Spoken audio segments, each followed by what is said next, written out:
عربی نسل کا ابلخ گھوڑا اپنی پشت پر نقاب پوش سوار کو لیے پوری شان اور تمطراق کے ساتھ میدان میں داخل ہوا۔ یہ ادرنے کا میدان حواجز تھا۔ چاروں طرف کی نشستیں تماشائیوں سے بھری تھیں۔ نقاب پوش گھڑ سوار کے داخل ہوتے ہی پنڈال پر سناٹا چھا گیا۔ آج ترکوں کا سالانہ تہوار تھا۔ اسٹیڈیم میں شمشیر زنی، نیزہ بازی اور دیگر کھیلوں کے مقابلے ہو رہے تھے۔ نقاب پوش گھڑ سوار اپنی دو دھاری البانوی شمشیر کو لہراتا ہوا میدان کے وسط میں آ کر رک گیا اور اگلے لمحے اس نے اپنے چہرے سے نقاب الٹ دی۔ یہ سکندر بیگ تھا، سلطان مراد خان کا چہیتا منہ بولا بیٹا۔ اس کے گھوڑے کی پشت پر ایک باریک چھڑی کے ساتھ سلطان بایزید یلدرم کا پرچم لہرا رہا تھا۔ سکندر بیگ نے میدان میں ایک طرف کھڑے ینیچری کے سالاروں کو مخاطب کیا۔ یہ سالار اسٹیڈیم میں ہونے والے مقابلوں کے منصفین تھے۔ سکندر بیگ نے کہا، آل عثمان کے چاہو جلال کی قسم، پوری سلطنت عثمانیہ میں کوئی جوان ایسا نہیں جس کے بازوؤں میں سکندر بیگ کو شکست دینے کی ہمت ہو۔ اگر ایسا کوئی مرد میدان اس میلے میں موجود ہے تو میں اسے قوت آزمائی کی دعوت دیتا ہوں۔ سلطنت عثمانیہ کے پرجلال فرما روا سلطان مراد خان ثانی کی چھتری دار نشستیں سکندر بیگ کے بالکل سامنے تھیں۔ سلطان نے سکندر بیگ کی للکار سنی تو فخر سے مسکرایا، لیکن سلطان سے چند نشستیں دور بیٹھی مارسی کے ماتھے پر سلوٹیں پڑ گئیں۔ مارسی سکندر کی شان و شوکت پر بل کھا کر رہ گئی۔ یہ البانوی حسینہ سکندر کو ناپسند کرتی تھی۔ سکندر کے تعالی سن کر ینیچری فوج کا ایک نوجوان سالار آغا حسن آگے بڑھا۔ آغا حسن کو دیکھتے ہی سکندر کے چہرے پر حقارت آمیز مسکراہٹ پھیل گئی۔ آغا حسن ایک دراز قد ایرانی النسل گھوڑے پر سوار تھا اور اس کے داہنے ہاتھ میں یمن کی بنی ہوئی بھاری بھرکم تلوار تھی۔ مقابلے کے دونوں شریک ایک دوسرے کے سامنے آئے تو پورے میدان میں سنسنی کی لہر دوڑ گئی۔ تماشائیوں کے چہروں پر جوش و جذبہ دکھائی دینے لگا اور مارسی اپنی نشست پر مچل کر رہ گئی۔ ایک منصف نے تکبیر بلند کر کے مقابلے کے آغاز کا اعلان کیا تو دونوں سوار اپنے اپنے گھوڑوں کی لگامیں تھامے ایک دوسرے کے بالکل نزدیک آ گئے۔ سکندر بیگ نے رونق آمیز لہجے میں کہا، بہت خوب نوجوان، مجھے تمہارے جرات دیکھ کر حیرت ہوئی ہے۔ میں تمہیں حملے میں پہل کی اجازت دیتا ہوں۔ آغا حسن سکندر سے مرعوب ہوئے بغیر آگے بڑھا اور سکندر پر پوری طاقت سے وار کر دیا۔ سکندر نے بجلی کی طرح پہلو بدل کر خود کو بچایا اور مسکرا دیا، لیکن آغا حسن پھر تیزی کے ساتھ آگے بڑھا اور سکندر پر پوری قوت سے دوسرا وار کر دیا۔ سکندر کا گھوڑا اپنے مالک کے مزاج سے اچھی طرح واقف تھا۔ گھوڑے نے آنے واحد میں پینترا بدلا اور آغا حسن کا دوسرا وار بھی خالی چلا گیا۔ آغا حسن نے تیسری مرتبہ اپنے گھوڑے کو ایڑ لگائی، لیکن اب سکندر اپنا ارادہ بدل چکا تھا۔ اس نے جھکائی دینے کی بجائے تیزی کے ساتھ پے در پے وار کرنے شروع کر دیے۔ میدان میں تلواروں کی کھٹکار دور دور تک گونجنے لگی۔ آغا حسن کو پسپا ہوتا دیکھ کر مارسی کا گلنار چہرہ ایک لخت سفید ہو گیا۔ اس سے جو امید بندھی تھی وہ ٹوٹنے لگی۔ وہ سکندر کی شکست چاہتی تھی، جبکہ سلطان مراد خان فخر سے گردن تانے مسکرا رہا تھا۔ وہ سکندر کے ہر وار پر اش اش کر اٹھتا۔ تھوڑی ہی دیر میں مقابلے کا فیصلہ ہو گیا۔ آغا حسن کی بھاری بھرکم تلوار سکندر کے ایک آہنی وار سے دو لخت ہو گئی۔ پورا اسٹیڈیم تالیوں کی آواز سے گونج اٹھا۔ سکندر نے حسب سابق پھر مقابلہ جیت لیا تھا۔ سلطان مراد خان کے پہلو میں بیٹھا نو عمر شہزادہ فرتے جوش سے اپنی نشست پر اٹھ کھڑا ہوا۔ وہ دونوں ہاتھوں سے تالیاں پیٹ رہا تھا، لیکن مارسی بے حد مزمحل تھی۔ اسے سکندر بیگ ایک آنکھ نہیں بھاتا تھا، کیونکہ سکندر اس پر ڈورے ڈالنے کی کوشش کیا کرتا تھا۔ مارسی کو سکندر کا کردار بھی ناپسند تھا، اور اپنی ماں کا بھی۔ ادھیڑ عمر مارتھا مارسی کی ماں تھی۔ یہ عورت البانوی شہزادوں کے ساتھ ارنا میں داخل ہوئی تھی۔ سکندر بیگ بھی البانوی شہزادہ تھا۔ اس کا البانوی نام جارج کیسٹریاٹ تھا۔ سلطان مراد خان الثانی نے بہت عرصہ پہلے البانیہ کے فرمانروا جان کیسٹریاٹ کو بزور شمشیر اپنا مطیع کر لیا تھا۔ جان کیسٹریاٹ نے سلطان سے منت کر کے اپنی ریاست کی واپسی کا مطالبہ کیا۔ سلطان نے اس کی درخواست منظور کر لی اور ضمانت کے طور پر البانیہ کے حکمران نے اپنے 4 بیٹے سلطان مراد خان ثانی کے حوالے کر دیے۔ ان شہزادوں کے ہمراہ البانوی محل کی خاص کنیز مارتھا بھی روانہ کی گئی۔ مارتھا سلطنت عثمانیہ کے دارالخلافہ ادرنا میں آئی تو اس نے بہت جلد اشرافیہ کے طبقے میں اپنا اثر و رسوخ پیدا کر لیا۔ مارسی اسی مارتھا کی بیٹی تھی اور جارج کیسٹیریاٹ یعنی سکندر بیگ اسی مارتھا کے گھر میں پل کر جوان ہوا تھا۔ سکندر بیگ نے ینیچری کی طبیعت کے مطابق عیسائیت ترک کر کے اسلام قبول کر لیا تھا، لیکن مارتھا ابھی تک اپنے مذہب پر قائم تھی۔ مارسی کے دل میں اگرچہ اسلام کے لیے بے حد نرم گوشہ تھا، لیکن ماں کے خوف سے وہ ابھی تک عیسائی مذہب کی پیروکار تھی۔ مارتھا ایک کٹر مذہبی عورت تھی اور اسلام کے خلاف بے پناہ تعصب رکھتی تھی۔ مارسی کو اس وقت بے حد حیرت ہوئی جب اس کی ماں نے سکندر بیگ کو اسلام قبول کرنے پر کچھ نہ کہا۔ مارسی اپنی ماں کی طرف سے مشکوک تھی۔ مارسی کو شک تھا کہ اس کی ماں نے سکندر بیگ کو خود مذہب تبدیل کرنے پر آمادہ کیا ہے۔ وہ اپنی ماں اور اپنے ساتھ پل کر جوان ہونے والے جارج کسٹریاد کے طرز عمل میں عثمانی سلطنت کے خلاف سازش کی بو سونگھ رہی تھی۔ مارسی کے شک میں مبتلا ہونے کی سب سے بڑی وجہ ابو جعفر تھا۔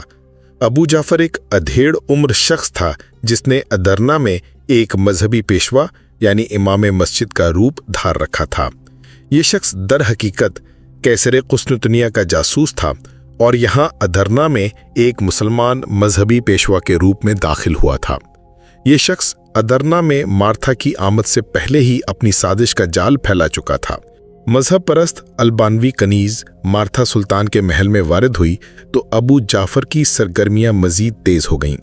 اس نے پہلے پہل مارتھا کو صلیب اعظم کا واسطہ دے کر اپنی سازش میں شریک کیا تھا۔ ابو جعفر خود قسطنطنیہ میں آیا صوفیہ کے چرچ سے منسلک تھا اور ایک پختہ کار راہب تھا۔ قیصر نے سلطان مراد خان ثانی کو سلطنت عثمانیہ کے تخت پر بیٹھے دیکھا تو ایک نئی چال کے تانے بانے شروع کر دیے۔ ابو جعفر جو در حقیقت ڈیمونان تھا، عظیم عیسائی سلطنت کے بادشاہ قیصر قسطنطنیہ کا خاص جاسوس تھا۔ قیصر قسطنطنیہ مینول کے پاس عثمانی سلطنت کے دارالخلافہ ادرنا کی ایک ایک خبر ہر ماہ باقاعدگی کے ساتھ پہنچتی تھی اور ادرنا میں قیصر کی اس ساری سازش کا سرغنہ ابو جعفر تھا۔ یہی ابو جعفر پچھلے 12 سال سے مارسی کے ماں کے مکان پر آیا جایا کرتا تھا۔ مارسی بچپن سے ہی اس سے متنفر تھی۔ وہ اس کی مکارانہ صورت کو دیکھتے ہی کھول اٹھتی۔ اسے ابو جعفر کی حقیقت کا علم نہیں تھا، لیکن وہ اس کی عادات و ادوار سے اب تک بخوبی اندازہ لگا چکی تھی کہ یہ مکار شخص یقیناً وہ نہیں جو اوپر سے نظر آتا ہے۔ ابو جعفر مارتھا کے گھر ہوتا تو دونوں بند کمرے میں بیٹھ کر دیر تک باتیں کرتے رہتے۔ کبھی کبھی سکندر کو بھی بلا لیا جاتا۔ مارسی مسلمانوں کے اس مذہبی پیشوا کو اپنی عیسائی ماں کے پاس باقاعدگی سے آتا دیکھ کر شک میں مبتلا ہو گئی۔ ادھر سکندر بیگ جب سے مسلمان ہوا تھا پہلے سے بھی زیادہ بدتمیز اور واہیات ہو گیا تھا۔ وہ جتنی دیر گھر پر رہتا مارسی کو بری نظروں سے دیکھتا رہتا۔ مارسی بچپن سے ہی سکندر بیگ کی عادات کو ناپسند کرتی تھی۔ وہ بچپن سے ہی چڑچڑا، بدتمیز اور ہتھا چھٹ تھا۔ شاید اس کے اس طرح بدمزاج ہونے کی وجہ یہ رہی ہو کہ اس کے سامنے اس کے باپ جان کسٹریاٹ کو سلطان مراد خان ثانی نے ذلت آمیز شکست دی اور اسے اس کے تینوں چھوٹے بھائیوں سمیت یرغمال بنا کر اتنی دور ادرنا آنا پڑا۔ اور اس پر مستزاد یہ تھا کہ اس کے تینوں چھوٹے بھائی بچپن میں ہی اس کی آنکھوں کے سامنے اس دیار غیر میں بیمار ہو کر مر گئے۔ یہ سب کچھ سکندر بیگ کے حالات کا تقاضا تھا اور کچھ مارتھا کا چرب زبان سازشی کردار کہ سکندر بیگ اس قدر منتقم مزاج اور مغرور واقع ہوا تھا۔ آج مارسی نے ایک مرتبہ پھر سکندر بیگ کو مقابلے کا میدان جیتتے دیکھا تو اس کے رگ و پے میں مایوسی اور غصے کی لہر دوڑ گئی۔ آج خصوصی طور پر اس کے غم و غصے کی ایک بڑی وجہ یہ تھی کہ ال صبح گھر سے نکلنے سے پہلے سکندر نے مارسی سے کہا تھا، آج شمشیر زنی کے مقابلوں کا دن ہے، میں ایک بار پھر ادرنا کا سب سے بڑا جنگجو تسلیم کیا جاؤں گا۔ یہ حقیر ترک میرے مقابلے کی ہمت نہیں رکھتے۔ آج اگر میں پھر جیت کا تمغہ لے کر لوٹا تو چچی مارتھا سے تمہارا ہاتھ مانگ لوں گا۔ سکندر بیگ مارتھا کو چچی کہہ کر پکارتا تھا۔ مارسی نے اتنا سنا تو غصے سے چہرہ لال کرتے ہوئے کہا، اتنا تکبر مت کرو، دراصل سلطان تم پر اعتماد کرتا ہے، یہی وجہ ہے کہ شاہی احترام میں تمہارے سامنے کوئی نہیں آتا۔ مجھے یقین ہے کہ ینیچری کا کوئی بھی سالار تمہیں آسانی سے شکست دے سکتا ہے۔ سکندر بیگ مارسی کا زہر آلودہ جملہ سن کر غصے سے پیر پٹکتا ہوا گھر سے نکل گیا، اور اب مارسی دیکھ رہی تھی کہ येनीचेरी का एक सालार सिकंदर बेग से बुरी तरह मात खा चुका था। मार्सी की नजरें मैदान से हटकर अपने पैरों में आ चुकीं। वो आज सुबह का मुकालमा याद कर रही थी, जब सिकंदर ने उससे कहा था कि मैं तुम्हारी माँ से तुम्हारा हाथ मांग लूंगा। मार्सी शदीद बेचैन थी और आने वाले वक्त से हरासा थी। मार्सी की निगाहें झुकी हुई थीं कि अचानक उसे स्टेडियम में शोर सुनाई दिया, जोरदार तालियों का शोर। मार्सी ने चौंक कर मैदान में देखा तो मारे हैरत के अपनी निशिस्त पर उछलकर रह गई। एक अजनबी नौजवान जिसके जिस्म पर अरबी लिबास था, स्टेडियम की एक जानिब से एक सफेद घोड़े को एड़ लगाता हुआ दाखिल हुआ। नौजवान के खद्दो खाल भी हिजाजी थे। उसके नीचे तुर्की नस्ल का बेहतरीन घोड़ा था और उसके दाहिने हाथ में एक भारी और चमकदार शमशीर थी। उसके जिस्म पर ना ही जरह थी और ना ही पेश कब्ज, और उसके सर पर आहनी खूद की बजाय खालिस हिजाजी तर्ज का अम्मामा था। नौजवान की उम्र ज्यादा से ज्यादा 17 बरस रही होगी। तमाशाई पूरे जोश से तालियां बजा रहे थे। अजनबी नौजवान को आता देखकर सिकंदर के माथे पर शिकने नजर आने लगीं। उसे इस अरब नौजवान की आमद पर शदीद हैरत थी। स्टेडियम के ऐलानची ने बाआवाज़े बुलंद ऐलान किया और लोगों को बताया कि अजनबी नौजवान का नाम कासिम बिन हशाम है। ये हिजाज के शहर मक्का का रहने वाला है, जहां इस्लाम का अव्वलीन सूरज तुलू हुआ। ऐलानची ने बताया कि कासिम उस्मानी तरबियत गाह के शमशीर जनी के उस्ताद ताहिर बिन हशाम का छोटा भाई है। इस ऐलान के साथ ही सुल्तान मुराद खान सानी के चेहरे पर भी हैरत और इश्तियाक की लहर दौड़ गई, और सुल्तान के पहलू में बैठा नौउम्र शहजादा मोहम्मद भी हैरत से चौंक उठा। लेकिन मार्सी की हालत सबसे अजीब थी। वो अपनी निशिस्त पर बार बार पहलू बदलती और मुट्ठियां भींच भींच कर अपने जज्बात का इजहार करती। अरब शहसवार सिकंदर बेग के सामने आया तो सिकंदर ने मुस्कुराने की कोशिश की। उसने अरब शहसवार को हस्बे साबिक हकारत की नज़र से देखते हुए कहा, नौजवान, मैं तुम्हारे चेहरे पर जुर्रत और बहादुरी के नक्श देख रहा हूं, लेकिन अफसोस तुम्हारा तमाम तर एतमाद सिकंदर बेग के पहले वार से ही खाक में मिल जाएगा। ये मक्का नहीं, तुर्की सल्तनत का दारुल खिलाफा अदरना है, और मैं सुल्तान मुराद अली खान सानी का सबसे मजबूत शमशीर जन हूं। कासिम सिकंदर बेग के फिरौनियत से भरपूर लहजे को महसूस करके आरिफाना अंदाज में मुस्कुराया और फिर इंतहाई नपे तुले अंदाज में मुखातिब हुआ, मैं वक्त से पहले बुलंद बांग दावों का कायल नहीं। मैं सिर्फ इतना जानता हूं कि मेरे बदन में खालिद बिन वलीद रजी अल्लाह ताला अन्हा का खून दौड़ रहा है। मेरी शदीद ख्वाहिश है कि मैं आज एक तुर्क शहजादे को हिजाजी शमशीर का लोहा दिखा सकूं। कासिम ने इतना कहा और अपने घोड़े को एड़ लगा दी।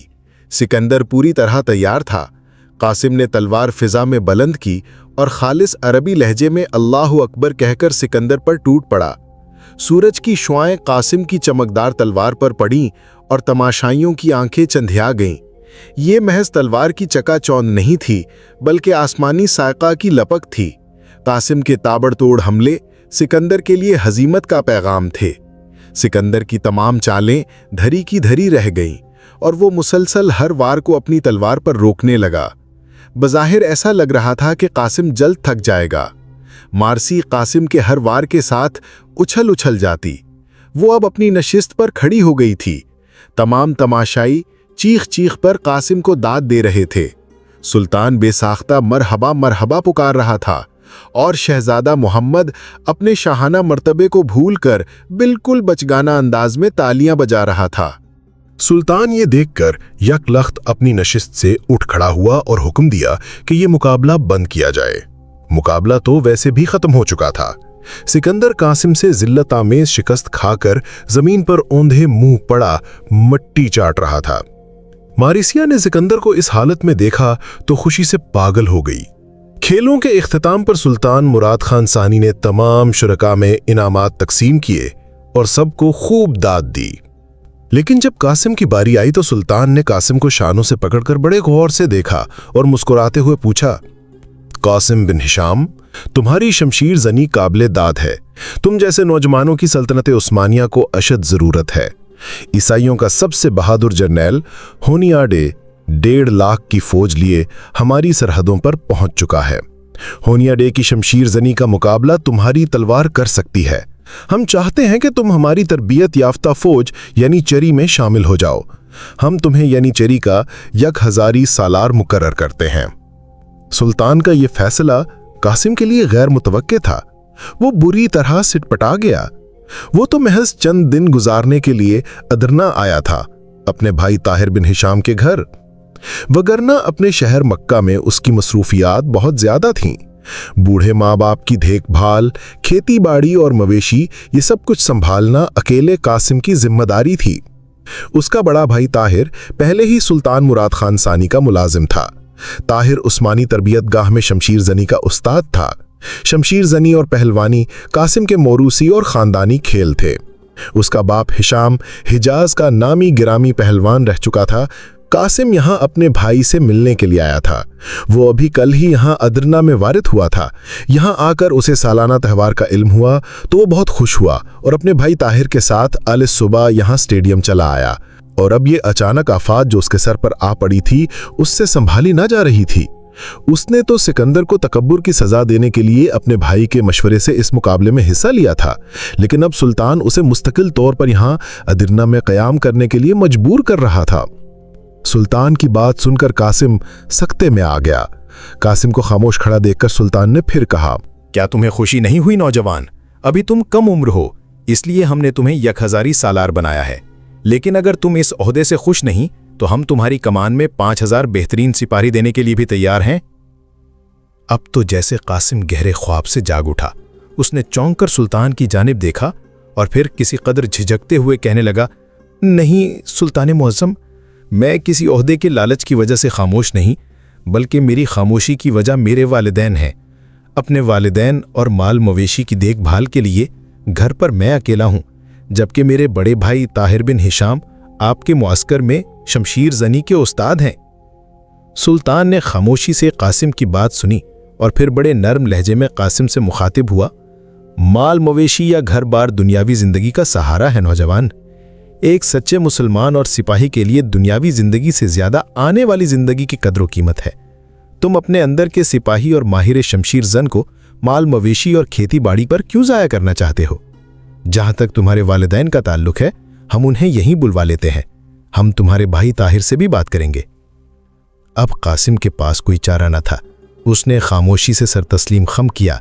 सुल्तान कासिम की रजामंदी से बहुत खुश हुआ और अपनी बेहतरीन फौज यनी चरी के सिपह सालार को बुलाकर हुक्म दिया कि वो कासिम बिन हिशाम की कमान में 5000 सिपाहियों का लश्कर मुकर्रर कर दे।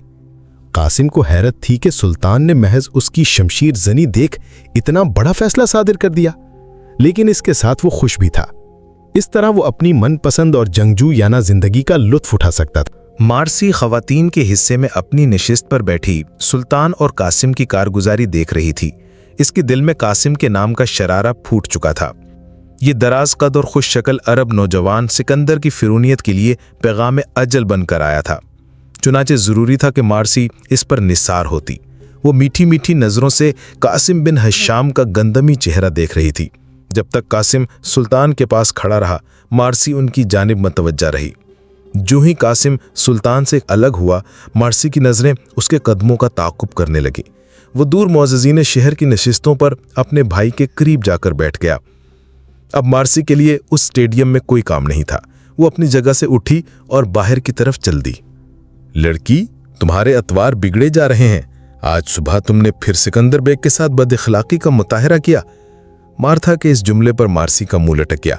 वो किसी कदर फनकारते हुए लहजे में बोली, अम्मी हजूर, आप दिल से ये ख्याल निकाल दीजिए कि मैं सिकंदर बेग की दुल्हन बनूंगे। मुझे आपका लाडला एक आंख नहीं भाता। मार्था गुस्से से बोली, खबरदार, अगर कोई उल्टी सीधी बात मुंह से निकाली तो। बदबख्त लड़की, तू अपनी औकात क्यों भूल जाती है? सिकंदर बेग अल्बानिया का शहजादा है और अनकरीब होने वाला बादशाह, जबकि हम महज उसके गुलाम। सिकंदर बेग से ज्यादा तुम्हें कोई खुश नहीं रख सकेगा। वाह, ये क्या बात हुई? शहजादा साहब खुद सुल्तान मुराद खान सानी के यरगमाली हैं और उनके वालिद अल्बानिया के बादशाह जॉन कस्तरियात सुल्तान मुराद खान के बाजगुजार हैं। आप एक यरगमाली के बारे में कैसे कह सकती हैं कि वो अल्बानिया का होने वाला बादशाह है? मारसी ने तंजिया लहजे में अपनी माँ को जवाब दिया, लेकिन मार्था यकलख्त खामोश हो गई। वो दूसरी मर्तबा ये नहीं कहना चाहती थी कि सिकंदर बेग अल्बानिया का होने वाला बादशाह है। वो जानती थी कि उसकी और अब्बू जाफर की 12 साल पुरानी साजिश पूरी होने में बहुत थोड़े दिन बाकी रह गए हैं, और ऐसे नाजुक मौके पर वो पूरी एहतियात करना चाहती थी। मार्सी ने माँ को खामोश खड़े देखा तो गनीमत जाना और तेज तेज कदमों से अंदर की जानिब दौड़ती चली गई। इधर मार्था अभी तक अपनी साजिश के ख्यालों में गुम थी। मार्था और अबू जाफर ने सिकंदर बेग को पूरी तरह अपने जाल में फांस रखा था। मार्था की नज़रों के सामने सिकंदर का बचपन गुजरने लगा। उसे वो वक्त अच्छी तरह याद था जब अल्बानवी बादशाह जॉन कस्ट्रियार्ड को सल्तनत उस्मानिया के सुल्तान मुराद खान सानी ने जिल्लत आमेज शिकस्त से दोचार किया था। उस वक्त मार्था अल्बानवी महल में एक कनीज की हैसियत से मुकीम थी। मार्था जवान और हसीन होने के साथ साथ ज़हीन और मुतहरिक लड़की थी। महल की कनीज बनने से पहले वो एक अल्बानवी अमीर से मोहब्बत का धोखा खा चुकी थी। उसकी गोद में अपने महबूब की 1 साला बच्ची भी थी। अल्बानवी अमीर शुरू में मार्था के साथ दिल लगी करता रहा, लेकिन जब मार्था की गोद हरी हुई तो उसने मार्था को बेइज्जत करके निकाल दिया। अब मार्था के पास उसके सिवा कोई चारा न था कि वो बादशाह से शिकायत करे। चुनाचे वो जॉन कस्ट्रियार्ड के महल में हाजिर हुई और बादशाह को अपनी रुईदाद सुनाई। लेकिन जब बादशाह ने अल्बानवी अमीर का नाम सुना तो इस ख्याल से कि सूबे में बगावत न फैल जाए, अमीर को कुछ न कहा, अलबत्ता मार्था को अपने महल में कनीज रख लिया। मार्था हसीन और ज़हीन थी, चुनाचे बहुत जल्द वो बादशाह की मंजूर नज़र हो गई। चारों अल्बानवी शहजादे जिन्हें सुल्तान मुराद खान सानी बतौर यरगमाल अपने साथ ले आया, मार्था के साथ पहले ही से मानूस थे। यही वजह थी कि जॉन कस्ट्रियार्ड ने अपने बेटे सुल्तान मुराद खान के सपुर्द करते वक्त मार्था को भी उनके हमरा रवाना कर दिया। मार्था और चारों अल्बानवी शहजादे सुल्तानी महल में ठहराए गए। मार्था अपनी बच्ची और इन चारों बच्चों के साथ महल के अकबी मकानों में आज़ादी के साथ रहने लगी। चारों शहजादों को मकतब में दाखिल करवा दिया गया और सुल्तानी खर्चे पर उनकी तरबियत होने लगी। मार्था को अदरना में आए हुए अभी बहुत कम वक्त गुजरा था कि उसने अंदरूने महल अपने राहो रस्म बढ़ा लिए। वो कट्टर मजहब परस्त थी। इधर अबू जाफर अदरना में पहले ही से मौजूद था। अबू जाफर एक मंझा हुआ जासूस था और अदरना में सुल्तान के खिलाफ साजिश का मुकम्मल जाल बिछा चुका था। कोतवाल शहर से लेकर यीनी चरी के बाद सालारों तक अबू जाफर की जेर ज़मीन सरगर्मियों का दायरा कार था। दरबार सुल्तानी में भी उसके हरकारे मौजूद थे। गोया अदरना में अबू जाफर की बेताज बादशाही थी। वो बज़ाहिर एक मजहबी पेशवा था और लोग उसे खतीब मगरिब के नाम से जानते थे, लेकिन दर हकीकत वो फुस्तनतुनिया के आर्थोडॉक्स चर्च आया सूफिया का एक आजमूदा कार पादरी था। वो अदरना में पिछले कई सालों से मुकीम था और उसके हरकारे कैसर कुस्तनतुनिया को उस्मानी सुल्तान के पल पल की खबर पहुंचाते थे।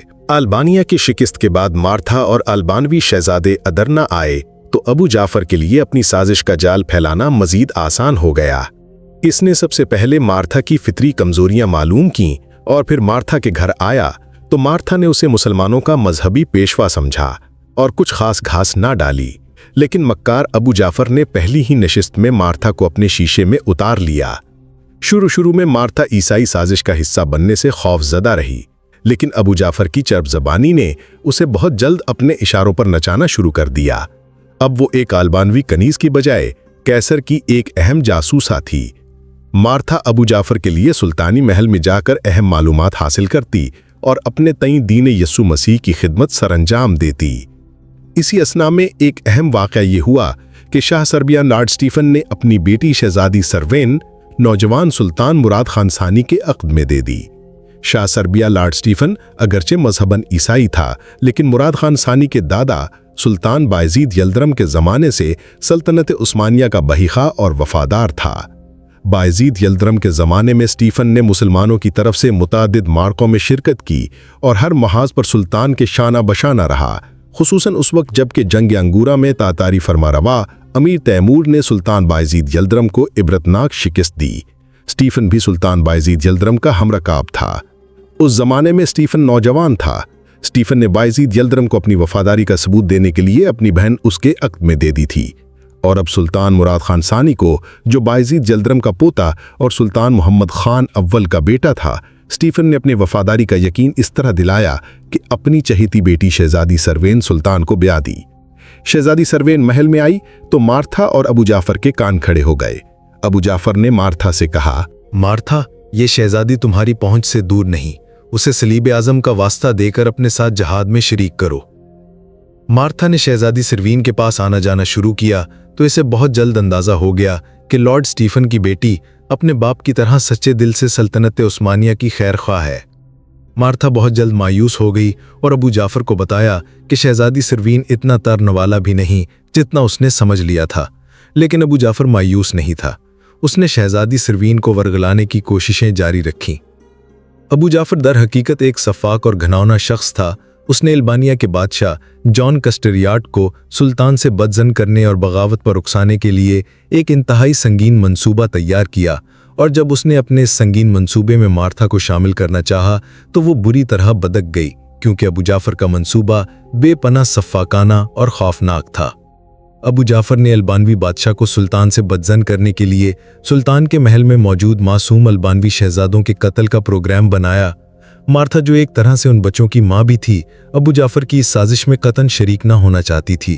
ابو جعفر مسلسل کئی روز تک مارتھا کو ان معصوم بچوں کی جان لینے پر آمادہ کرتا رہا، لیکن جب مارتھا نہ مانی تو ابو جعفر نے ننھی مارسی کو زبردستی ماں سے الگ کر دیا۔ مارتھا بری طرح پھنس چکی تھی۔ اب وہ ابو جعفر کے ساتھ زیر زمین سرگرمیوں میں اتنی آگے جا چکی تھی کہ اس کے لیے واپسی کا کوئی راستہ نہ تھا۔ بالآخر مارتھا نے ڈرتے کانپتے ابو جعفر کا حکم مان لیا اور البانوی بادشاہ جان کسٹریاٹ کے 3 ننھے یرغمالی شہزادوں کو کھانے میں زہر دے دیا۔ سکندر اپنے بھائیوں میں سب سے بڑا تھا اور کسی قدر چالاک اور ہوشیار بھی تھا۔ مارتھا نے ابو جعفر کے مشورے سے سکندر کو زندہ رہنے دیا اور باقی 3 ننھے شہزادوں کو ایک ماں کی بجائے ڈائن بن کر دیار غیر میں زہر ملا کھانا کھلا دیا۔ اپنے ماں باپ سے دور اس دیار غیر میں یہ معصوم بچے مارتھا کے رحم و کرم پر تھے۔ چنانچہ تینوں بچے کھیلتے کودتے کھانے کے وقت دسترخوان پر آئے تو کھانے کے برتنوں میں ان کی موت ان کا انتظار کر رہی تھی۔ زہر ابو جعفر لایا تھا جو آہستہ آہستہ اثر کرنے والا زہر تھا۔ بچے کھانا کھا کر دوبارہ کھیل میں مصروف ہو گئے۔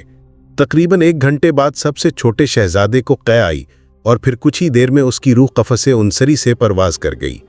دوسرے دونوں بچے کسی قدر سخت جان ثابت ہوئے اور چند دن شدید بیمار رہ کر یکے بعد دیگرے وفات پا گئے۔ 3 البانوی شہزادوں کے یکے بعد دیگرے انتقال نے قصر سلطانی کو ہلا کر رکھ دیا۔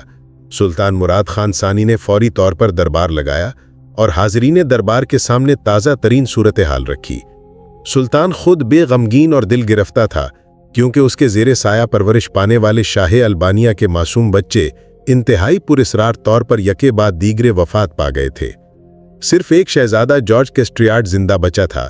یہ دراصل ایک مسلمان سلطان کے لیے بہت زیادہ شرم اور ندامت کی بات تھی۔ سلطان کا اپنا بیٹا شہزادہ محمد ان البانوی شہزادوں کا ہم مکتب اور ہم عمر تھا۔ سلطان کے لیے مزید پریشانی کی بات یہ تھی کہ اب شاہ البانیہ کے بھڑک اٹھنے کا اندیشہ تھا اور سلطنت عثمانیہ کے شمالی صوبوں میں بغاوت پھیلنے کا خطرہ پیدا ہو گیا تھا۔ حاضرین دربار دم بخود تھے اور شہزادوں کے پراسرار موت کا بظاہر کوئی سراغ ملتا دکھائی نہ دیتا تھا۔ بالآخر سلطان نے خفیہ محکمے کے سربراہ کو ان کی پراسرار اموات کا کھوج لگانے پر مامور کیا اور شاہ البانیہ کی جانب ایک تعزیتی سفارت روانہ کرنے کا حکم دیا، جس میں یہ موقف اختیار کیا گیا تھا کہ معصوم شہزادے کسی نادیدہ بیماری کے سبب ہلاک ہو گئے ہیں۔ مزید سلطان مراد ثانی نے ایک یہ اقدام کیا کہ جارج کسٹریاٹ کو براہ راست اپنی نگرانی میں لے لیا اور اس کی تربیت اور دیکھ بھال کے لیے ماہر اور وفادار افراد کو مقرر کر دیا۔ ابو جعفر اور مارتھا کو شاہ البانیہ کی طرف سے بغاوت کا انتظار تھا۔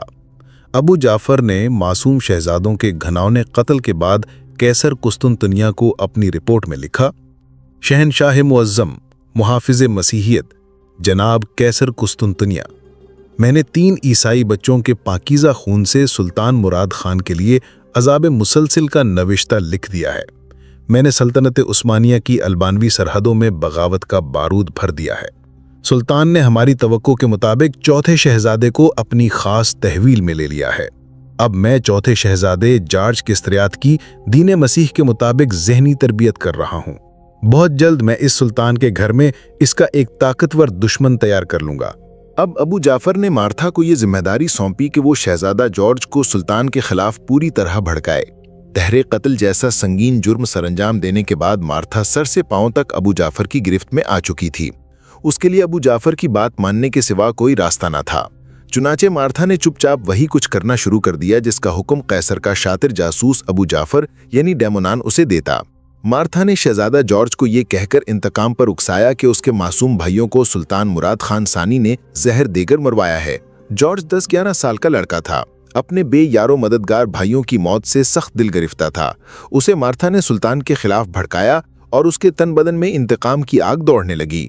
उसे यके बाद दीगरे सुल्तान के तमाम इक़दामात जुल्म महसूस होने लगे। उसकी निगाहों के सामने अपने मफतूब वतन और मगलूब बाप का चेहरा घूमने लगा। उसे अपनी कसम परसी का वो वक्त भी याद आया जब उसका बाप और शफीक माँ उससे बिछड़ रहे थे और वो सगीर सिन्नी के आलम में अपने भाइयों समेत एक अजनबी देश की जानिब कैदी की हैसियत से रवाना हो रहा था। फिर उसे अपने कमसिन भाई तड़पते, सिसकते और बोझाए जहर कै करते याद आए। मार्था ने 9 उम्र शहजादे को अपनी चर्ब ज़बानी के मनहूस जाल में बुरी तरह से जकड़ लिया था। अल्बानवी शहजादा जॉर्ज किस्तरियात बराह रास्त सुल्तान की निगरानी में चला तो गया, लेकिन उसके सीने में गम और गुस्से का एक जहन्नुम दहक रहा था। मार्था ने उसे भड़काया, लेकिन साथ के साथ उसे फौरी इश्तियाल से बाज रहने पर आमादा भी किया। मार्था उससे कहती, जॉर्ज, जल्दबाजी में कोई ऐसा काम न कर बैठना जिससे तुम्हारा राज खुल जाए और तुम अपना इंतकाम लेने से महरूम रह जाओ। अब जॉर्ज बराह रास्त शाही मकतब में तालीम व तरबियत हासिल कर रहा था। यहाँ उसकी मुलाकात शहजादा मोहम्मद से हुई, जो उम्र में जॉर्ज से काफ़ी छोटा था। जॉर्ज ने दिल में फैसला किया कि वो बड़ा होकर सुल्तान मुराद खान सानी के फर्जंद शहजादा मोहम्मद को कत्ल करके अपने इंतकाम की प्यास बुझाएगा। जॉर्ज का नापुख्ता जहन इन्हीं ख्यालात के साथ बतदरीज पुख्ता होता चला गया। नफरत और गमो गुस्से की कैफियत ने इसे बदमिजाज बना दिया। शाही तरबियत ने जॉर्ज की पोशीदा सलाहियतों को 4 चांद लगा दिए और जब वो जवान हुआ तो एक जिद्दी लेकिन तजर्बाकार शहजादे की हैसियत से जवान हुआ। शाही मकतब से फरागत के बाद उसे यनीचरी की तरबियत गाह में सिपाहियाना जौहर दिखाने का मौका मिला। बहुत जल्द उसने शमशीर जनी और नेज़ाबाजी में भी कमाल हासिल कर लिया। यहाँ उसका उस्ताद ताहिर बिन हिशाम था। यनीचरी की तरबियत गाह, जो फिल हकीकत ईसाई कैदियों को मुसलमान करने और तरबियत देने के लिए कायम की गई थी, जॉर्ज का जहन न बदल सकी। जॉर्ज ने सुल्तान के कहने पर ज़ाहिरन अपना मजहब तो तब्दील कर लिया, लेकिन दिल में वो ईसाई था। अबू जाफर और मार्था ने भी जॉर्ज को ज़ाहिरी तौर पर मजहब बदल लेने का मशवरा दिया। जॉर्ज ने मजहब तब्दील करके इस्लाम कबूल किया तो सुल्तान मुराद खान बहुत खुश हुआ। सुल्तान को मालूम नहीं था कि उसने एक सांप को अपनी आस्तीन में दूध पिला पिला के पाल लिया है।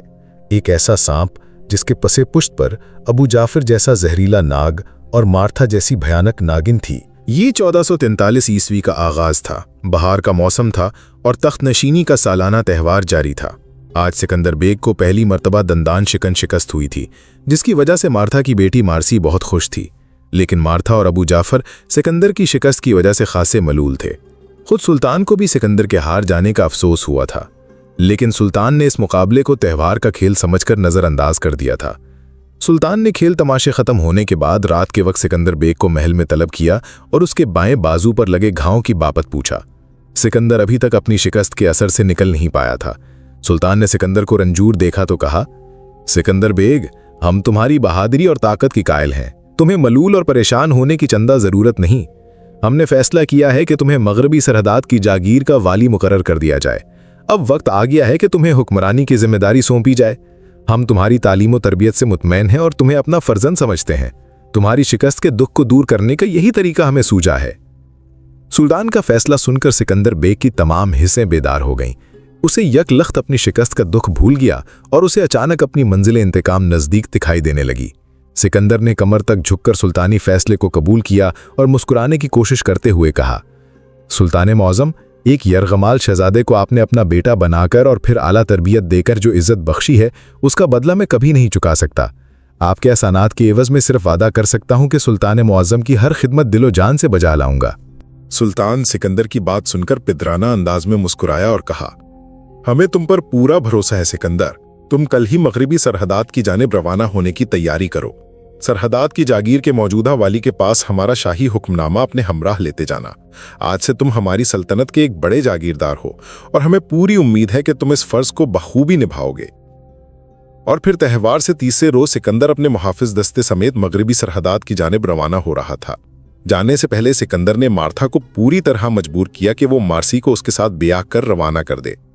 मार्था भी यही चाहती थी, लेकिन मार्सी ने साफ इनकार कर दिया। सिकंदर ने मजीद जोर दिया तो मार्सी ने एक और अजीब चाल चली। और अलल ऐलान कह दिया कि वो एक मुसलमान के साथ शादी नहीं कर सकती। उसने ये भी कहा कि अगर सिकंदर अलल ऐलान फिर से ईसाई हो जाए तो वो ये शादी करने के लिए तैयार है। मार्सी का ये फैसला सुनकर सिकंदर, अबू जाफर और मार्था सटपटा गए। अब मार्था के पास इसके सिवा कोई चारा न था कि मार्सी को असल हकीकत से आगाह कर देती। मार्सी भी आखिर जमाना शनास मार्था की बेटी थी। उसने तुरप की चाल चली और अपनी मां से असल हकीकत उगलवा ली। मार्था मार्सी को अलग कमरे में ले गई और सच सच बता दिया कि सिकंदर बेग दर हकीकत मुसलमान नहीं है, बल्कि उसने अपना और अपने भाइयों का इंतकाम लेने के लिए इस्लाम कबूल करने का ड्रामा किया है। मार्था की बात सुनकर मार्सी की आंखें फटी की फटी रह गईं। उसके दिल की धड़कन तेज हो गई और उसे यकलख्त ये एहसास हुआ कि वो एक बहुत बड़े राज से वाकिफ हो गई है। उसने सनसनीज़दा लहजे में मां को मजीद कुरेदने की कोशिश करते हुए पूछा, माँ, आज मुझे सच सच ये भी बता दो कि ये शख्स अबू जाफर फिल हकीकत कौन है, क्योंकि ये शख्स ऊपर से जो कुछ नजर आता है हकीकत में वो नहीं। मार्सी की बात सुनकर मार्था लरज गई। वो तो सिकंदर का राज भी फाश न करना चाहती थी और मजबूरन उसे ऐसा करना पड़ा था, लेकिन अबू जाफर जैसे खतरनाक जासूस के चेहरे से वो कैसे नकाब उलट सकती थी। उसका रंग जर्द पड़ गया, लेकिन उसने अपने आप को संभालने की कोशिश की और मार्सी से कहा, बेटी, ये वक्त इन बातों का नहीं। तुमने शर्त रखी थी कि तुम एक ईसाई से ही शादी करोगी, चुनाचे मैंने तुम्हें सिकंदर बेग की हकीकत बता दी। अब तुम मजीद वक्त ज़ाया मत करो और जल्दी से अपनी शादी की तैयारी करो। मार्सी के जहन में आंधियां चल रही थीं। उसे पहली बार एहसास हो रहा था कि उसकी माँ कितनी बड़ी साजिश में शामिल है। उसने अपनी माँ की आंखों में आंखें डाल दी और दलेरी से कहा, ठीक है, जिस दिन तुम मुझे ये बता दोगी कि ये मक्कार शख्स अबू जाफर फिल हकीकत कौन है, मैं उस दिन सिकंदर से शादी के लिए तैयार हो जाऊंगी। मार्सी की बात सुनकर मार्था सकते में आ गई। अब उसके लिए अपनी बेटी को संभालना मुश्किल हो गया था।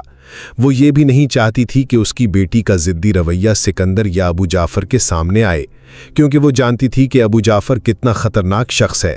अगर वो मार्था की बेटी से एक बार बदजन हो गया तो उसे कत्ल करवा देगा।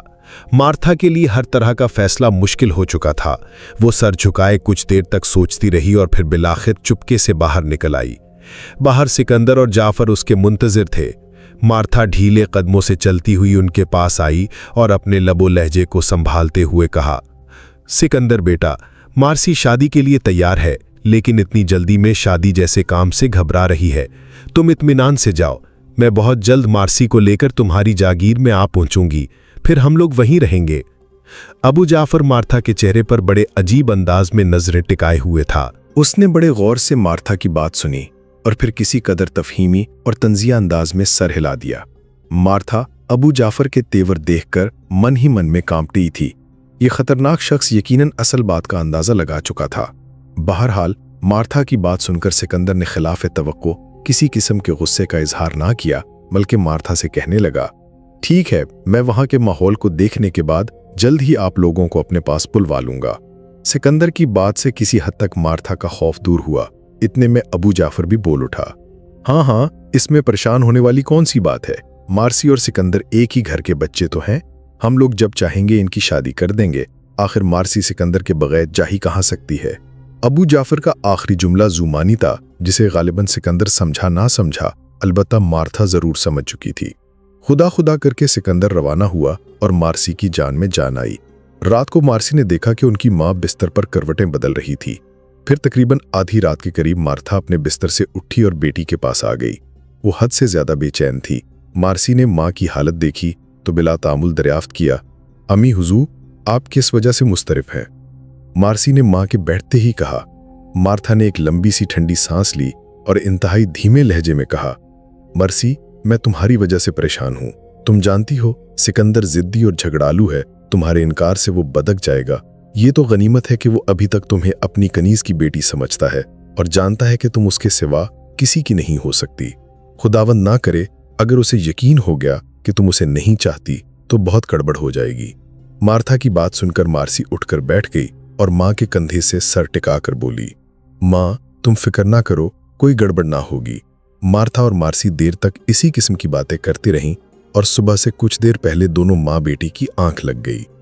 आज कासिम को अपने भाई के घर आए 5वां दिन था। 3 दिन पहले शमशेर जनी के मुकाबले में उसने जो कारनामा सर अंजाम दिया था, उस पर उसका भाई ताहिर और उसकी भाभी सकीना बहुत खुश थे। उसके दोनों कमसिन भतीजे उमर और अली खास तौर पर तीसरे दिन से उसके साथ चिपके फिर रहे थे। वो आज मकतब में सारा दिन अपने हम उम्र दोस्तों को अपने चचाओं के कारनामे बताते रहे। कल अली सुबह कासिम को अपनी ड्यूटी पर हाजिर होना था। उसकी भाभी ने आज उसके लिए जैतून के तेल में आलूओं का हलवा बनाया था। इधर शाम को ताहिर घर लौटा तो उसके हाथ में समंदरी मछली के पारचे थे। गोया आज कासिम की खास दावत थी। रात को दस्तरखान पर भाभी ने कासिम को छेड़ते हुए कहा, बस अब ये वक्त तुम्हारी शादी के लिए भी मुनासिब है। मैं कोई अच्छी सी तुर्क लड़की देखकर तुम्हारे रिश्ते की बात चलाती हूं। इतना सुनना था कि बच्चे खुशी से उछलने लगे। चाचू की शादी होगी, चाचू की शादी होगी। ताहिर ज़ेरे लब मुस्कुराया था। कासिम ने एहतजाज करते हुए कहा, नहीं भाभी नहीं, अभी से ये जुल्म मत कीजिए, अभी तो मैंने दुनिया देखनी है। सुल्तान कैसर को सबक सिखाने के लिए कुस्तुनतुनिया का मुहासरा करना चाहता है।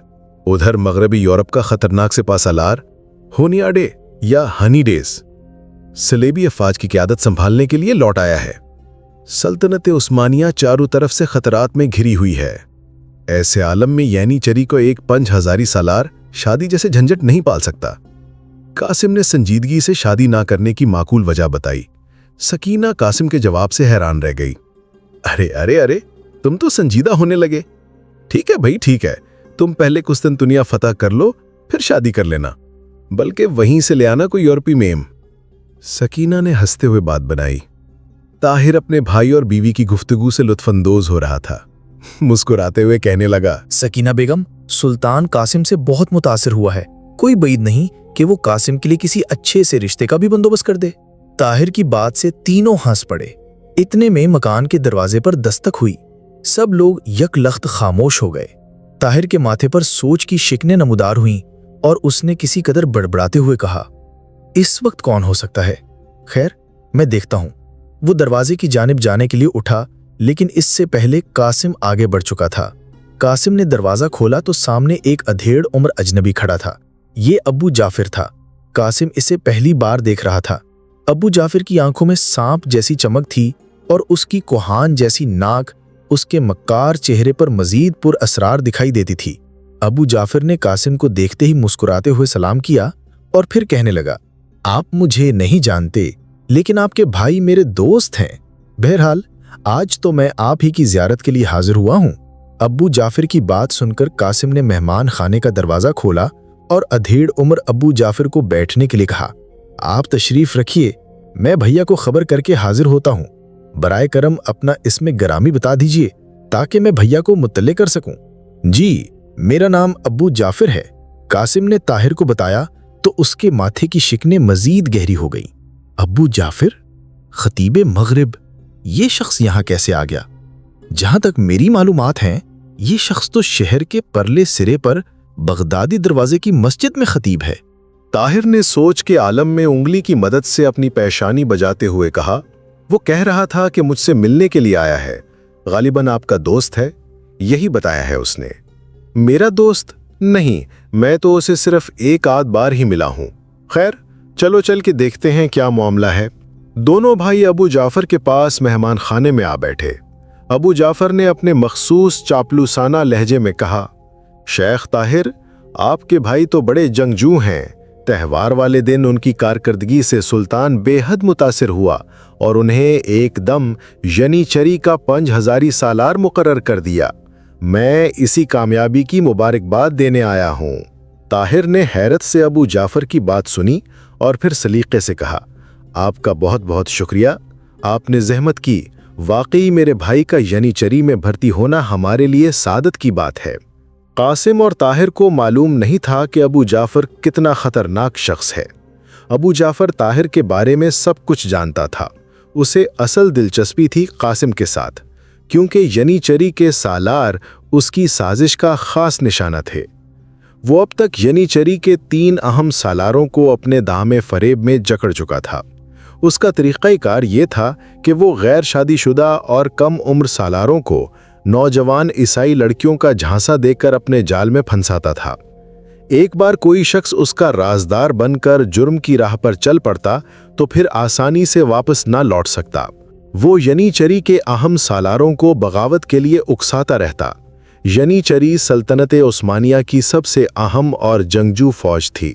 یہ فوج سلطنت عثمانیہ کے بانی عثمان خان کے بیٹے اور خان نے سب سے پہلے اپنے بھائی علاؤالدین اور قرا خلیل کے مشورے سے بنائی تھی۔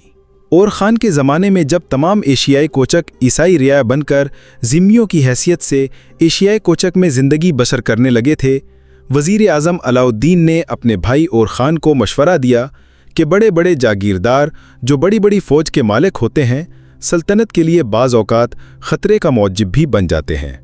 اس وقت تک ترکوں کی کوئی باقاعدہ فوج نہیں تھی اور وزیر اعظم علاؤالدین کو اس بات کا خطرہ تھا کہ ان کی بات گزار عیسائی رعایا ہمسایہ عیسائی سلطنت کی ریشہ دوانیوں کا شکار بن کر ان کی مخالفت پر آمادہ ہو جانے کی استعداد بھی رکھتے تھے۔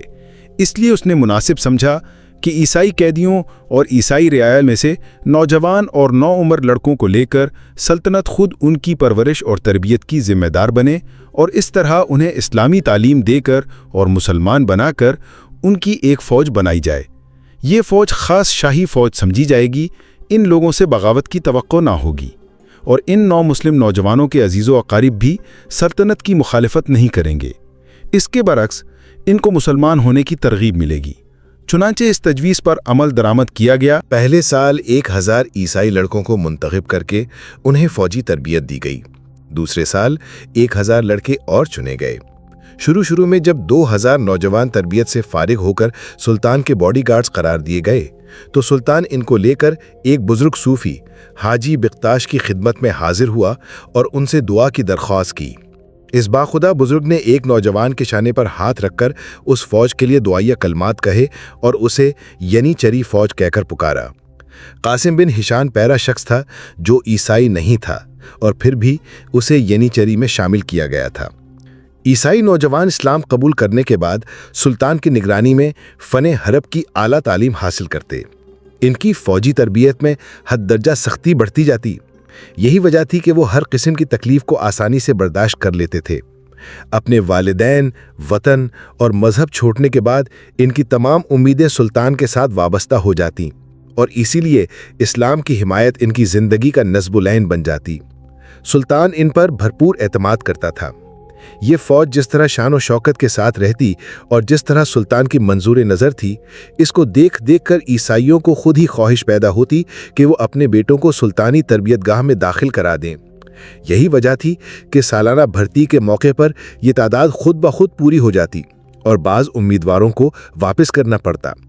سلطان نے پہلی مرتبہ کسی مسلمان نوجوان کو خلاف معمول ینیچری میں بھرتی کیا تھا اور سلطان کے اس فیصلے کی حقیقی حکمت یہ تھی کہ 9 مسلم سپاہیوں کے اس لشکر میں ایک آدھ پختہ کار مسلمان کو اس لیے بھی شامل ہونا چاہیے کہ آئے دن اٹھتی ہوئی بغاوتوں اور سازشوں سے باخبر رہا جا سکے۔ ابو جعفر نے ینیچری کے بعض سالاروں کو ان کے ثابتہ مذہب عیسائیت پر لوٹانے میں کامیابی حاصل کر لی تھی۔ ابو جعفر کی سرگرمیوں سے ینیچری میں غداروں کی تعداد بڑھتی جا رہی تھی۔ ادھر سلطان کے باخبر کان اس صورتحال کی سنگن لے چکے تھے۔ چنانچہ سلطان نے قاسم کو 9 مسلموں کی فوج میں شامل کر کے حاکمانہ بصیرت کا ثبوت دیا اور یہی بات ابو جعفر کے لیے کڑوا نوالا ثابت ہو رہی تھی۔ وہ سلطان کے فیصلے سے بوکھلا گیا تھا کیونکہ اب ایک پختہ کار عرب مسلمان کی موجودگی میں ابو جعفر کے لیے ینیچری کے اندر بغاوت کا منصوبہ بنانا مشکل ہو گیا تھا۔ ابو جعفر کے پیٹ کا یہی مروڑ تھا جو اسے عثمانی تربیت گاہ کے استاد طاہر کے گھر کھینچ لایا تھا، اور اس وقت ابو جعفر قاسم کی شخصیت اور ایمان کو پرکھنے کی کوشش کر رہا تھا۔ لیکن قاسم بن ہشام کئی پشتوں سے مسلمان مجاہد اور جنگجو تھا۔ ابو جعفر کو قاسم اور طاہر کا انداز گفتگو دیکھ کر شدید مایوسی ہو رہی تھی، کیونکہ اس کی مکار اور تجربہ کار نگاہیں یہ بھانپ چکی تھیں کہ ان دونوں عرب بھائیوں کو پھانسنا آسان کام نہیں۔ اس نے ادھر ادھر کی بہت سی باتیں کرنے کے بعد براہ راست قاسم سے سوال کر دیا، اس کی کیا وجہ ہے کہ سلطان نے پہلی مرتبہ ینیچری میں کسی مسلمان سالار کو شامل کیا ہے؟ قاسم پہلے ہی ابو جعفر کی سام جیسی تیز آنکھوں کو دیکھ کر چوکن نہ ہو گیا تھا۔ اب اس نے یہ سوال کیا تو قاسم کو عجیب سا لگا، لیکن اس سے پہلے کہ قاسم بولتا طاہر بول پڑا۔ सुना है कि यनीचरी में कोई बगावत परवान चढ़ रही है। गालिबन सुल्तान ने इसी की हकीकत जानने के लिए मेरे भाई पर एतमाद किया है। ताहिर की बात सुनकर अबू जाफर का दिल धक से रह गया। यनीचरी में परवान चढ़ने वाली बगावत का सरगुनाह वो खुद था। ताहिर बिन हिशाम की बात ने मेहमान खाने की फिजा में सनसनी भरती थी। अबू जाफर सरासीमा हो गया, क्योंकि कासिम की नजरें बदस्तूर अबू जाफर के चेहरे पर थीं। अबू जाफर ने इन ज़हीन अरब भाइयों में मजीद रुकना मुनासिब ना समझा और जल्दी से इजाजत लेकर वहां से उठ गया। अगले दिन कासिम अपनी नई वर्दी पहनकर और अपने मनपसंद घोड़े पर सवार होकर यनीचरी के सदर मकाम की जानिब चल दिया। यहाँ उसकी मुलाकात सबसे पहले आगा हसन के साथ हुई। ये वही नौजवान था जिसने त्यौहार वाले रोज सिकंदर बेग से शिकस्त खाई थी। कासिम को इस नौजवान के चेहरे पर अजब सादगी और खुलूस दिखाई दिया। कासिम ने बहुत जल्द अंदाजा लगा लिया कि इस नौजवान के साथ इसकी दोस्ती होने वाली है। आगा हसन कासिम से उम्र में बड़ा था और यनीचरी का तजर्बाकार सालार था। अपने कारनामों और शुजात की वजह से वो तरक्की करके 10,000 मनसब तक पहुंच चुका था। आगा हसन कासिम को यनीचरी के इहाते में दाखिल होता देखकर ठिठक गया था।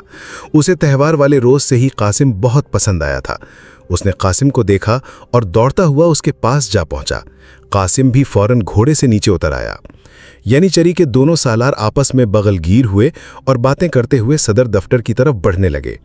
आगा हसन ने चलते चलते कहा, मैं आपके बड़े भाई ताहिर बिन हिशाम को जानता हूँ। वो तरबियतगाह में शमशीर जनी की क्लास लेते हैं, तो मैं कभी कभार अपने शौक से उनका फन देखने जाता हूँ।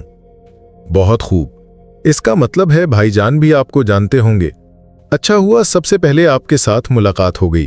उस दिन आपने बड़े माहिराना वार किए थे। आपकी शमशीर न टूटी होती तो आप यकीनन सिकंदर बेग को थकाकर शिकस्त देने की सलाहियत रखते थे। आगा हसन कासिम की माहिराना राय सुनकर हैरान रह गया। ये हकीकत थी कि उसकी तलवार धोखा दे गई थी, वरना वो अभी कई घंटे तक लड़ने की हिम्मत रखता था। कासिम दिन भर आगा हसन के साथ रहा। उसे उसकी कमान में काम करने वाले यक हजारी, पनसदी, यकसदी और 10 सिपाहियों के सालारों से मिलवाया गया। यनीचरी की तमाम फौज एक बहुत बड़ी कॉलोनी में मुकीम थी। ये सब लोग अपना घर बार, वतन और मजहब छोड़ चुके थे और इस वक्त इस्लाम की सरबुलंदी की खातिर अपनी जानों का सौदा किए हुए थे। शाम को घर की जानिब वापस आते हुए कासिम जब आगा हसन से इजाजत लेने लगा तो उसे एकदम अबू जाफर का ख्याल आया और फिर उसे यनीचरी में मुबैना बगावत की बात याद आई। वो दिन भर की रफाकत में जान चुका था कि आगा हसन काबिल एतमाद सिपाही है। चुनाचे उसने कदरे राजदाराना लहजे में आगा हसन से दरियाफ्त किया, ये बात कहाँ तक सही है कि यनीचरी में बाज लोग सुल्तान के खिलाफ सरगर्मियों में मसरूफ हैं? क्या आप इस बारे में कुछ जानते हैं? आगा हसन ने चौंक कर कासिम की जानिब देखा और फिर मोहतात लहजे में जवाब दिया, नहीं, मैं इस बारे में कुछ ज्यादा नहीं जानता। मेरे इल्म में तो ये बात आई है कि कुछ लोग तनख्वाह बढ़ाने और दीगर सहूलियात में इजाफे की जिद कर रहे हैं। जल्द ही कासिम यनीचरी में एक महबूब व मकबूल सालार बन गया। अब उसके वालिदैन भी इदरना में उसके भाई के घर आ चुके थे। रोजाना अलिस सुबह घोड़े पर सवार होकर यनीचरी के मौस्कर जाना और फिर शाम के बाद वापस लौटना कासिम का मामूल बन चुका था। कभी कभार वो आगा हसन के पास रात के खाने के लिए रुक जाता और देर से वापस आता। इसी तरह की एक रात कासिम मौस्कर से घर आने के लिए रवाना हुआ। रास्ते में जैतून के चंद बागात पड़ते थे।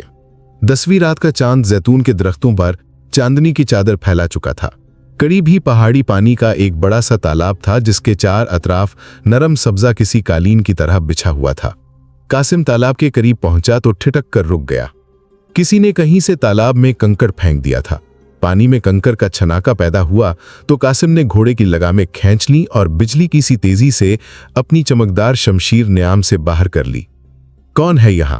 सामने आओ, वरना अगर मैंने खुद ढूंढ लिया तो गर्दन उड़ाए बगैर नहीं रुकूंगा। जिमिस्तानी हवा पत्ते पत्ते को रक्स पर मजबूर कर रही थी। चांदनी की वजह से दरख्तों के साए किसी तलसमाती शहर में गुमसुम खिड़े स्याह देव महसूस हो रहे थे। हर तरफ सन्नाटा था। घोड़े के समूह के नीचे कड़कड़ाते हुए जैतून के खुश्क पत्ते पूरे माहौल में देवमालाई रंग भर रहे थे। कासिम के कान खड़े थे और वो अपनी तमाम हिस्सियात को बेदार किए किसी की मौजूदगी को महसूस करने की कोशिश कर रहा था। यकलख्त उसे घोड़े के हिनहिनाने की आवाज सुनाई दी। ये आवाज अनार के छोटे दरख्तों के अकब से आ रही थी। कासिम ने तलवार के दस्ते पर गिरफ्त मजबूत की और घोड़े को उसी जानिब मोड़ लिया। करीब जाने पर उसने देखा कि वो एक नहीं 2 घोड़े थे जो एक बग्घी के आगे जुते हुए थे। बग्घी को यहां वीराने में देखकर कासिम को हैरत हुई। इस किस्म के रथ यहां इधरना में तब करे अशराफिया की खवातीन इस्तेमाल करती थीं। कासिम का माथा ठनका। उसने सोचा जरूर कोई ऐसी वैसी बात है। वो रथ के करीब गया और बाआवाज बुलंद पूछा, कौन है यहाँ? मैं पूछता हूँ, कौन है यहाँ? वो कुछ देर तक पुकारता रहा। जब उसे जवाब सुनाई न दिया तो उसने रथ की पिछली तरफ जाकर अकबी पर्दे को तलवार की नोक से उठा दिया। यहाँ भी कोई नहीं था। अब कासिम मजीद मोहतात और मुस्तैद हो गया। अभी वो सूरत हाल की नजाकत पर गौर ही कर रहा था कि उसे अनार के एक दरख्त के पीछे से एक हयूला सा निकलता दिखाई दिया। कासिम ने आने वाहिद में तलवार म्यान में डाली और घोड़े की जैन से लटकी कमान तान ली, जिसमें एक तेज धार तीर पहले से रखा हुआ था। उसने हरकत करते हुए हयूले को हुक्म दिया, खबरदार, कौन हो तुम? वहीं रुक जाओ, एक कदम भी आगे बढ़ाया तो तीर छोड़ दूंगा। हयूला अपनी जगह पर रुक गया और फिर अगले लम्हे खूबसूरत नुकरे कह कहा जैतून के बागात में गूंजता चला गया। ये जानकर कासिम के छक्के छूट गए कि वो हयूला किसी औरत का था। कासिम को ऐसे लगा जैसे उसका वास्ता किसी चुड़ैल से पड़ गया हो, लेकिन उसे ज्यादा देर इंतजार न करना पड़ा। औरत का हयूला खुद ही बोल उठा, डर गए, यानी चेरी के 5000 सालार साहब डर गए। ये मारसी की आवाज थी। वो दरख्तों के साए से निकलकर सामने आ गई। कासिम मारसी से मुताल्लिक कतन कुछ नहीं जानता था। मारसी नरम कदमों के साथ चलती हुई कासिम के बिल्कुल करीब आ गई। अब वो साफ दिखाई दे रही थी। 10वीं रात की चांदनी उसके शगुफ्ता चेहरे को नूरी शौनों का गुस्ल दे रही थी। उसकी कटोरे जैसी आंखें किसी नीली झील की तरह झिलमिला रही थीं। वो मुस्कुराती हुई कासिम के सामने आई और इंतहाई शाइस्ता लहजे में कहने लगी, मोहतरम सालार, मैं इस अंदाज में मिलने के लिए माजरत ख्वाह हूं, लेकिन इसके सिवा कोई चारा भी तो नहीं था। मैं अगर मजीद देर करती तो ज्यादा तबाही फैलने का अंदेशा था। चुनाचे मैंने यही बेहतर समझा कि इस तरह रास्ते में आपसे मिल लिया जाए। मैं काफी देर से आपका इंतजार कर रही हूं। मारसी की बात से कासिम चौंका, लेकिन अभी तक वो सरे राह मिलने वाली इस दोशीजा पर एतमाद नहीं कर सकता था। उसने मारसी से वही सवाल किया जो उसे करना चाहिए था। आप जो कुछ कहना चाहती हैं वो बाद में कहिएगा, पहले ये बताइए कि आप कौन हैं? मारसी ने अपनी घनी और लंबी पलकें उठाकर देखा और होंठों पर मौजूद मुस्कुराहट को मादूम करते हुए संजीदगी से कहा, मोहतरम सालार, आप यकीन कीजिए, सुल्तान मुराद खान सानी का मुंह बोला बेटा सिकंदर बेग दिल से मुसलमान नहीं हुआ, बल्कि वो ईसाइयों की एक गहरी चाल के तहत जॉर्ज के स्ट्रियाट से सिकंदर बेग बना है। सुल्तान ने उसे लाइलमी में मगरबी सरहदात की जागीर सौंपी है। आपको यकीनन मालूम होगा कि वो अल्बानिया के आन जहानी बादशाह जान के स्ट्रियाट का बड़ा बेटा है। वो बाज दूसरे ईसाई जागीरदारों और फौज के बाज सालारों की मदद से बगावत करना चाहता है। वो अल्बानिया को सुल्तान की बाजगुजारी से आज़ाद करके सुल्तान से इंतकाम लेना चाहता है, क्योंकि उसके ख्याल में उसके 3 छोटे भाइयों को सुल्तान ने जहर देकर मरवा दिया था। मोहतरम सालार, आप मेरी बात का यकीन कीजिए, इस साजिश में अबू जाफर नामी एक शख्स भी शरीक है। इससे ज्यादा मैं आपको कुछ नहीं बता सकती। मारसी ने इतना कहा और तेज तेज कदम उठाती हुई बगी की तरफ बढ़ गई। कासिम अभी तक हैरत के मारे साकित और जामिद खड़ा था। उसने देखा कि दरख्तों की ओर से एक नौउम्र लड़का निकला जिसने कोचवानों जैसा लिबास पहन रखा था। वो लड़का तेजी से बगी पर सवार हुआ और घोड़ों को चाबुक रसीद कर दी।